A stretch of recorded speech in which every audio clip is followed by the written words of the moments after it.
Welcome back. Hello. Yes, indeed. Hello. My name is Morris, and that is Brian, and this is Dream Idiots, live from the well in Sausalito. Is that Casey Kasem? Who And is this that? is music from the hearts of space. It is not music from the hearts of space with Stephen Hill. Each week, Brian and I tell each other stories and bring you along for the ride. And we can be found in multiple places, not just the place you're listening to us now.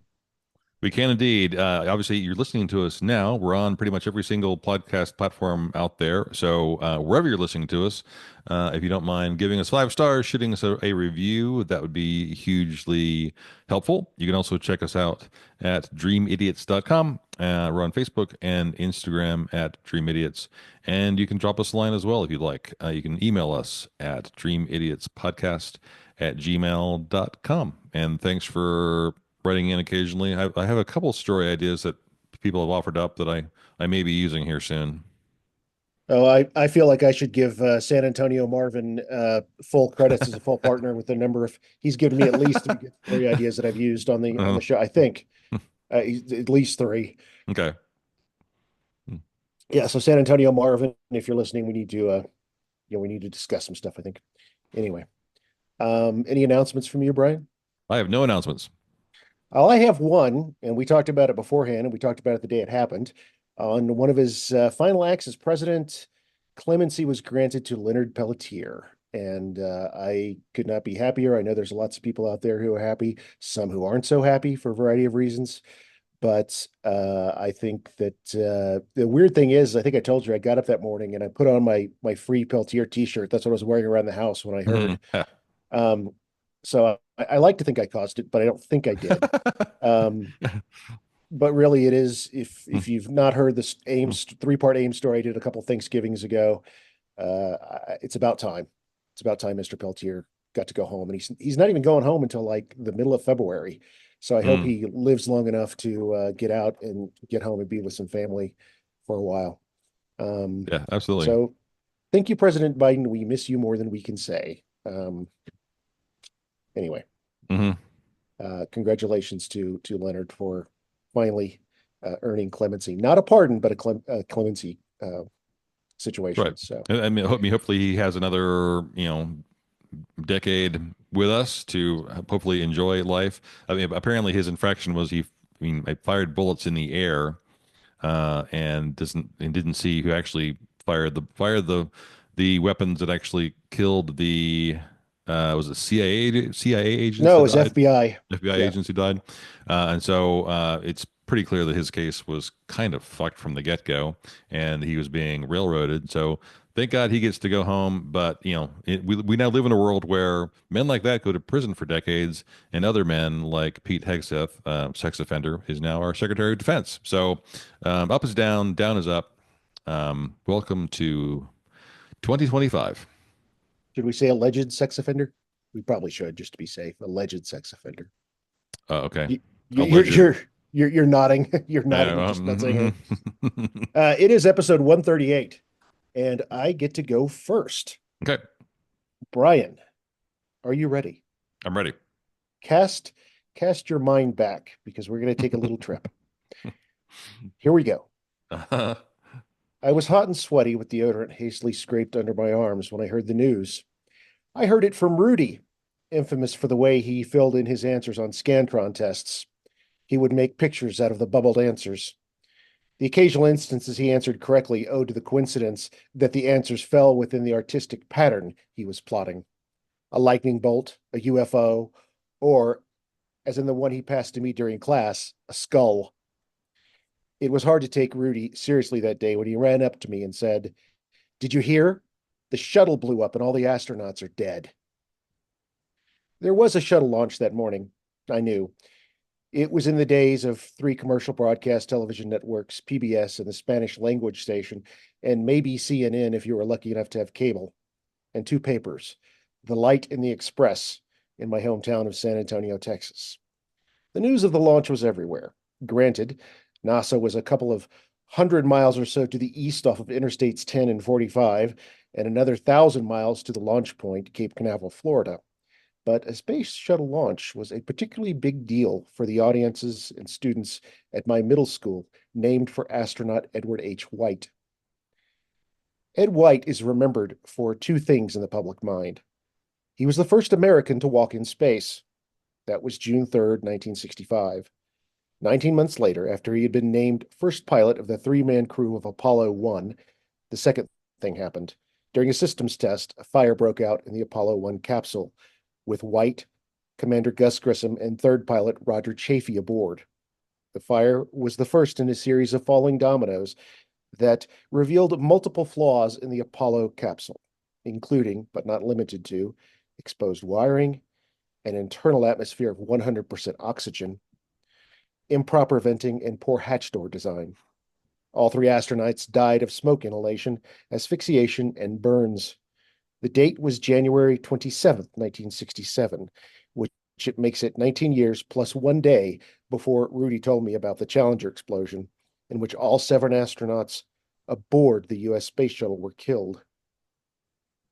We weren't sent home early that day, like we were on March 30th, 1981, when John Hinckley Jr. shot President Ronald Reagan, White House Press Secretary James Brady, D.C. Police Officer Thomas Delahanty, and Secret Service Agent Tim McCarthy.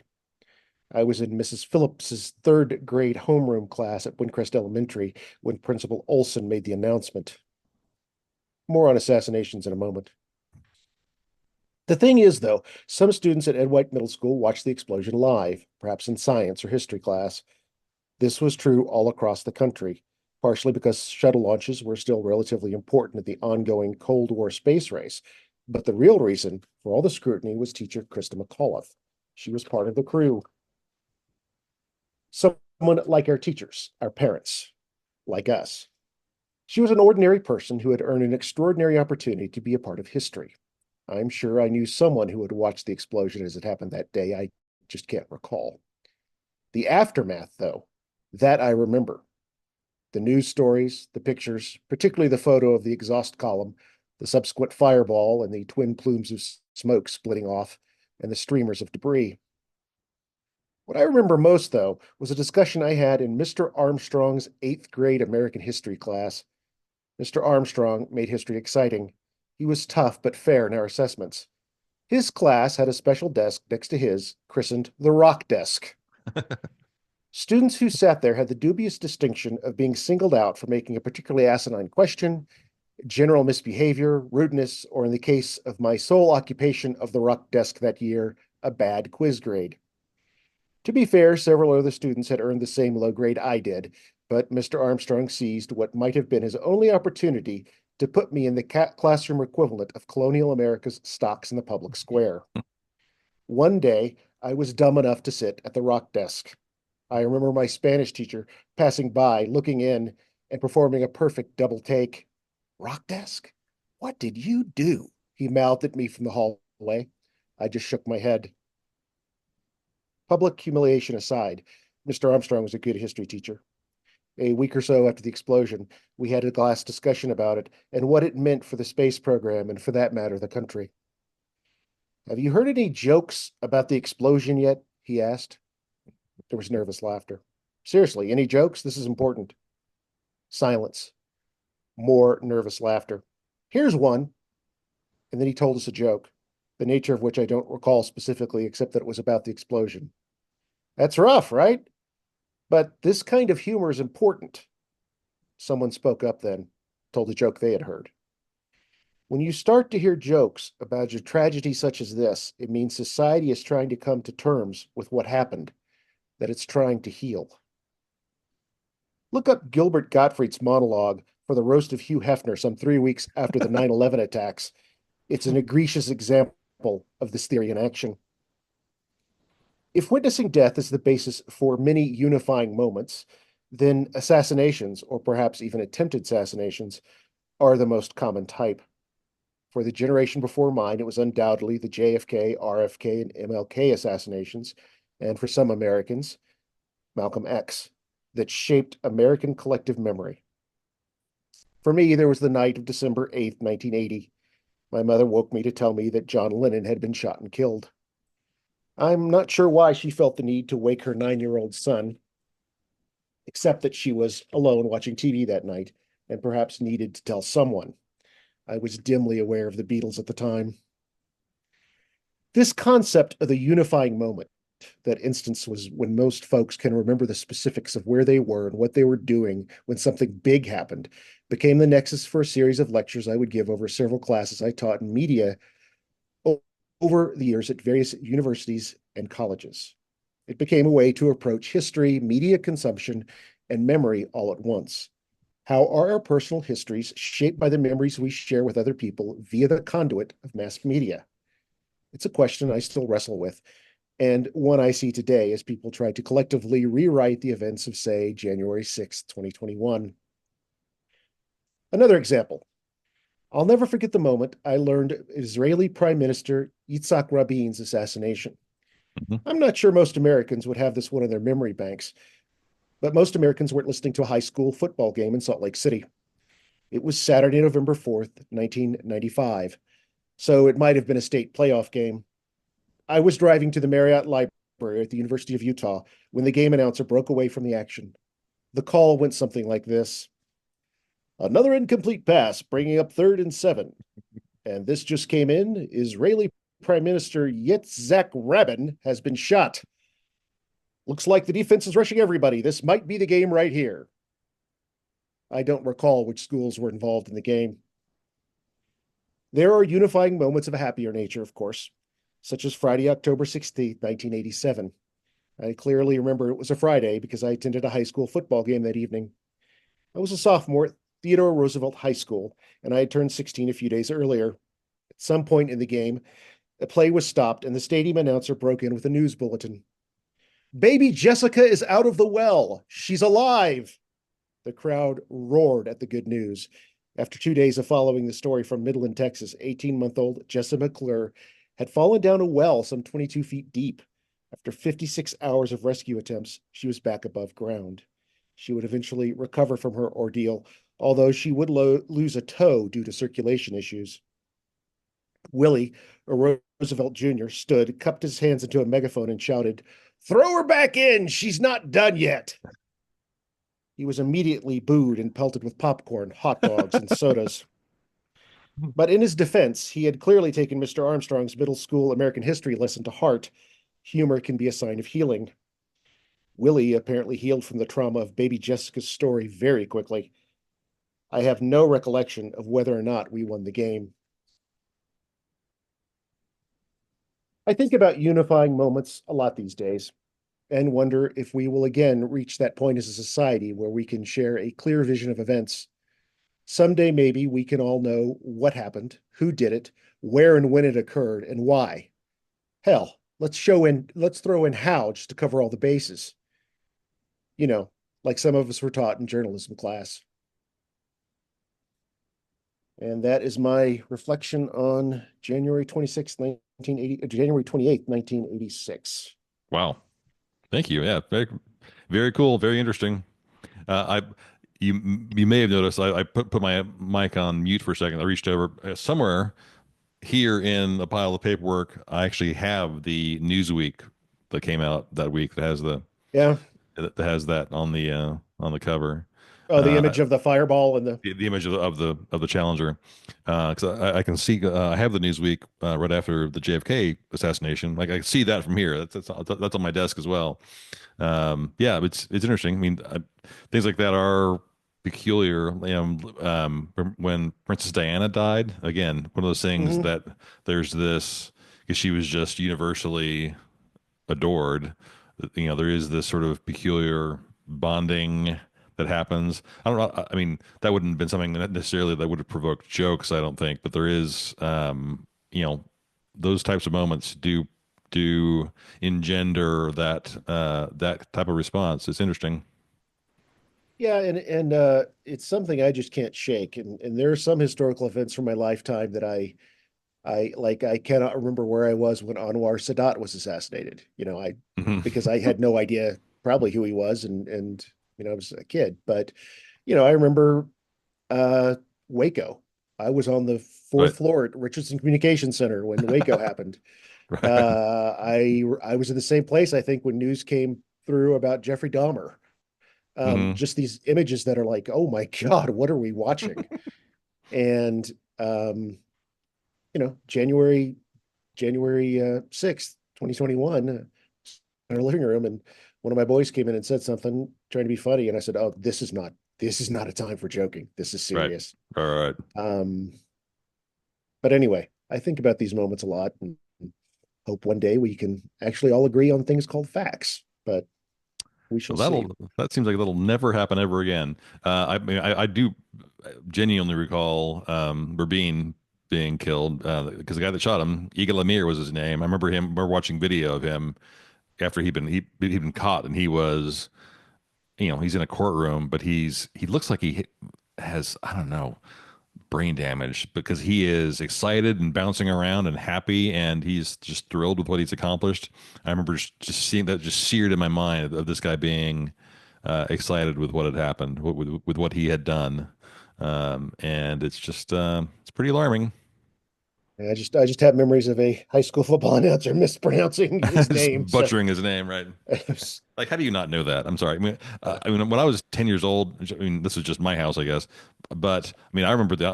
I mean, I was 10 or 11 years old. I remember Anwar Sadat being killed. I watched the national news every night, starting at about age mhm. 8. Yeah, And so I remember mocking friends of mine. You don't know where Washington D.C. is on a map of the U.S. You can't find it. Like, how how stupid are you? So yeah, I mean, it's peculiar that these things are. As galvanizing as they are, and then sort of how stupid we've become since then in many of these instances. I think the first one that I really, really remember was Jonestown. Yeah, remember that And too. I was not that old, but I remember seeing the overhead aerial Hmm. shot of all the bodies lying there, Hmm. and my mother Although, being like, maybe we shouldn't be watching this. maybe we should go to Disney. Right? Yeah, Ah, good all times. right. So celebrate and remember, not celebrate, but acknowledge and remember those unifying moments. You can celebrate some of them, like baby Jessica coming out of the well, but Right. um, Mm. we shall see what happens because I think Right. history is going to get very interesting over the next 4 years. Yes. It'll be, yeah, you're right. Because the winners write history, right? And so, but unfortunately, these days, you know, the definition of a fact is somewhat fungible. So it'll be curious to see how things evolve. God damn, Brian, that's a good word. Fungible. It's a good Fungible, word. yes. Fungible. Do we have anything to take our minds off the impending? Yes. So I have a curse word, and then my story is pretty light and frilly and stupid and funny, and so that'll be a good counter to that. A good palate cleanser. So, yes, so. Curse word of the week this week, and this comes to us from Germany. And the Germans just they do this shit the right way. Curse word of the week is Heimscheiße. You want to guess? Scheisse is shit. Mm-hmm. I'm not sh Heimscheiße? life shit. I don't know. I don't. A Heimscheißer is a is a person who prefers to defecate at home, a home shitter. So I have a very clear memory of being, when I've had various jobs when I worked in sort of more corporate environments where, there certainly were occasionally some really nice commercial bathrooms where, you might want to set aside some time mid-morning to go use the commercial toilet. But by and large, I think I'm mostly a Heimscheißer. Like, I'm gonna stay close to home this morning. So anyway, Heimscheißer. The Germans I just I do this like right. that. That it reminds me of that Detroiters episode where they have that special bathroom on the floor below them Right. that they love to Where they use, and right where they take the basket of supplies down. Right. Right. Yeah. yeah, complete with Yeah. books and a plunger and just the whole. They treat the plunger like a scepter, and Yes. then a company A moves in and religious takes over. experience. Right. Yeah, a company moves in and takes over, and they just get angry because that was our favorite bathroom. Yeah. Yeah. So I'm anyway, a firm believer in the other way around. how so? Spread the good word. Hey. Christen all the places with Yeah. Just spread wreckage wherever you go. Right.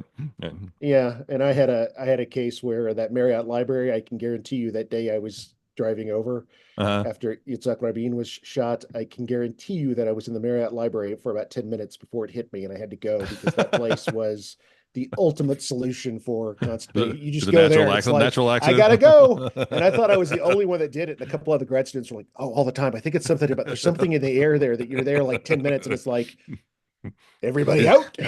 Right. Is that lavender? What's in the air right now, right? It's setting me off. So anyway, thank you, Germany, yet again Yes. for another gift. Heimscheiße. Heimscheiße. Okay, so my story is a little bit of a shorter take this week, but this was just kind of too good of a story not to use. So across the world, there are a number of addresses, physical addresses that are famous. 10 Downing Street, Mhm. 1600 Pennsylvania Avenue. I'm sure there are others. I can't think of any others off the top of my head. 50 Hollywood and Vine. Hollywood and Vine, Yeah. exactly. 54 Berners Street, London. Any idea? Uh, t- uh, You Tim you won't Berners know. Lee. I have no idea. So, in the fall of 1810, a widow named Mrs. Tottenham lived at 54 Berners Street in London, and I will explain why she was known. So, two men are out for a stroll one day. They are Theodore Hook and Samuel Beasley. And if they are not aristocrats, they're aristocrat adjacent. Basically, they're kind of the idle rich. These are men that don't really have to worry about their next meal or working at terrible jobs, and they are in the Westminster section of central London. So this is where you find the Houses of Parliament and Westminster Abbey and Big Ben and Okay. Buckingham Palace, etc. So central London these days probably not very residential. I think it's probably all mostly commercial now, but not certain about that. So Hook and Beasley are walking along because they have nothing better to do, I guess, and they decide to make a bet. Hook says to Beasley, if you pick an address, any address you want, I'll bet you 1 guinea that I can make that address the most famous address in all of London and do it in 7 days' time. Beasley thinks this is completely bonkers, and of course, he wants to accept the bet. So he says, "Okay, that address," and he points at the house they're standing in front of. Just so happens it's 54 Berners Street, and Hook agrees. The bet is on, and then they go their separate ways. As far as I can tell, neither one of them knew Mrs. Tottenham or had any idea who lived in this house. So Beasley carries on about his life and hears nothing for several days. Perhaps he assumed he had won the bet just by default because it's a crazy bet to make. But Sure. he hears nothing. He hears nothing from Hook, No and news is it's good news. right. And it's the night of the sixth day, and still nothing. So he's wondering what's going on. Extremely early on the morning of the seventh day. So this is like 5 a.m. on the morning of the 27th of November, 1810. A chimney sweep appears at the front door of 54 Burner Street. A maid for the house answers the door and sends the chimney sweep away because they hadn't called for a chimney sweep. Moments later, a second chimney sweep arrives, and the same thing happens again. And then a third, and a fourth chimney sweep, and then a fifth, and a sixth, and a seventh. All told, about a dozen chimney sweeps arrive at the front door, and then all are sent away. So this is nearly 200 years ago, so details are perhaps a little sketchy. My intuition is that Beasley didn't know this was happening yet.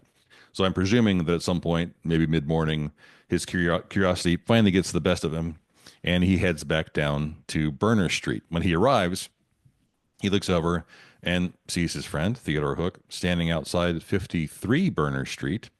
And in my mind, Hook must have had just a huge shit-eating grin on his face. Beasley walks over to him. Hook ushers him in the front door of 53. And this is the home directly across the street from Mrs. Tottenham. And they spend the day in the front parlor, quote, watching the chaos ensue, unquote. After the last of the chimney sweeps had been sent off, a fleet of carts carrying large deliveries of coal began to arrive. Mrs. Tottenham hadn't ordered any coal. Coal was needed for, I think, both for heat and for cooking at the time. This was followed by a series of chefs and cake makers delivering large wedding cakes. Then doctors arrived to tend to the sick they were told lived there. Lawyers arrived to address a myriad of legal issues. By lunch, there is a parade of service providers coming to their front door. Vicars and priests of all the denominations were summoned to administer to someone in the house they had been told was dying. Fishmongers, shoemakers came to ply their trades. By the early afternoon, over a dozen pianos were being delivered, Oh. along, along with six stout men carrying an organ. Dignitaries, including the governor of the Bank of England, the Duke of York, the Archbishop of Canterbury, and even the mayor of London came down. This is 200 years ago, so word starts to spread, but it just kind of spreads through people talking about things. There's no communication. The narrow streets down there are congested with tradesmen of all type, but onlookers. Like, what the hell is going on?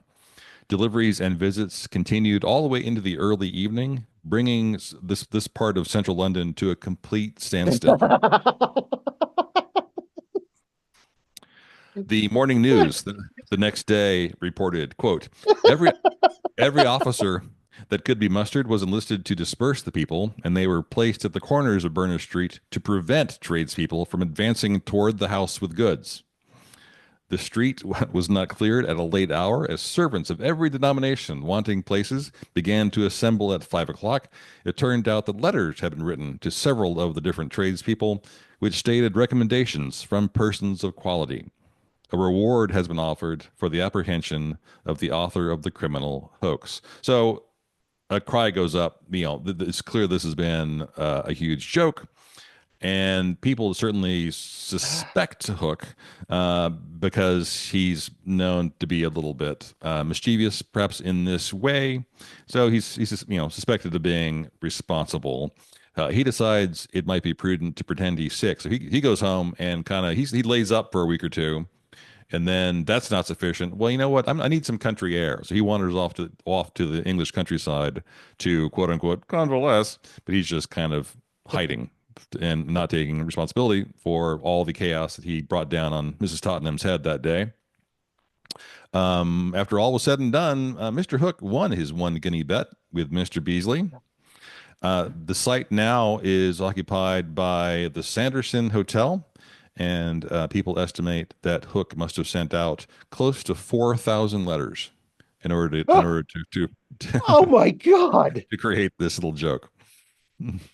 So the idle rich creating chaos, but still pretty funny. Having a dozen pianos be delivered, it's pretty good.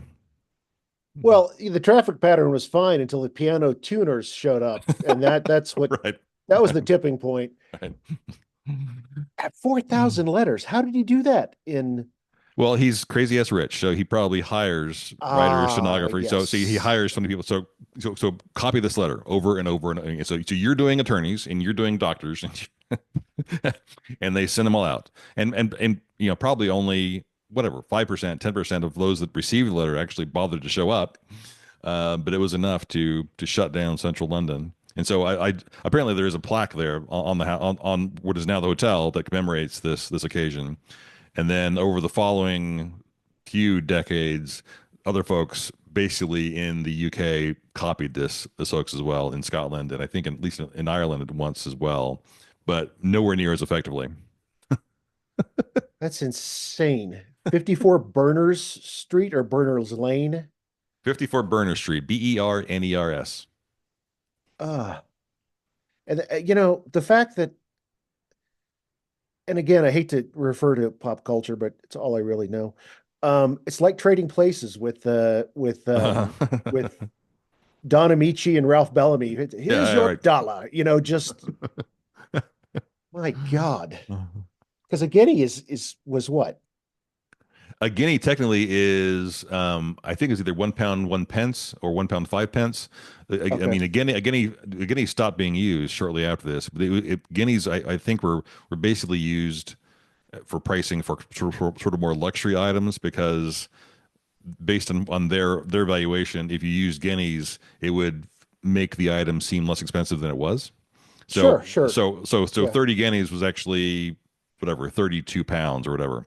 But then I judge it went out of popular use shortly thereafter. So But it's kind of like still, how you price something at 2.99 and people see the yeah, two and not the right, 99. right, Yeah. right, right, very much so. Yeah. So it's just Ah, a misdirection. But there are all three of these people. I need to do much more research, but I believe I have stories coming about Hook and Beasley and Tottenham coming later on this year. so I guess I hope one of them is who eventually murdered Hook because someone had had enough and finally said, "You know what? You don't need to Fuck be you. you don't need to be around us no more, Right. sir." You suck. Bryan, that was a perfect story to counteract my deep and dark commemoration of the Challenger explosion. So well done, sir. That was the, an organ. I mean, good stuff. Well, I look forward to further adventures of Hook, Beasley, and Tottenham. That is some funny shit right there. That's good stuff. Yes, a shorty, but a goodie. So thanks for kind of a shorter episode this week. But thanks for listening, folks. We appreciate it. Again, check us out online at dreamidiots.com. If you can, we have not had any reviews recently. Give us a review on Spotify or Apple, wherever you're listening, and drop us a line at dreamidiots podcast at Gmail. And again, we're on Facebook and Instagram at Dream Idiots. Yes, and don't send any piano tuners to your neighbors the next week. Be good to each other. Thanks. Bye.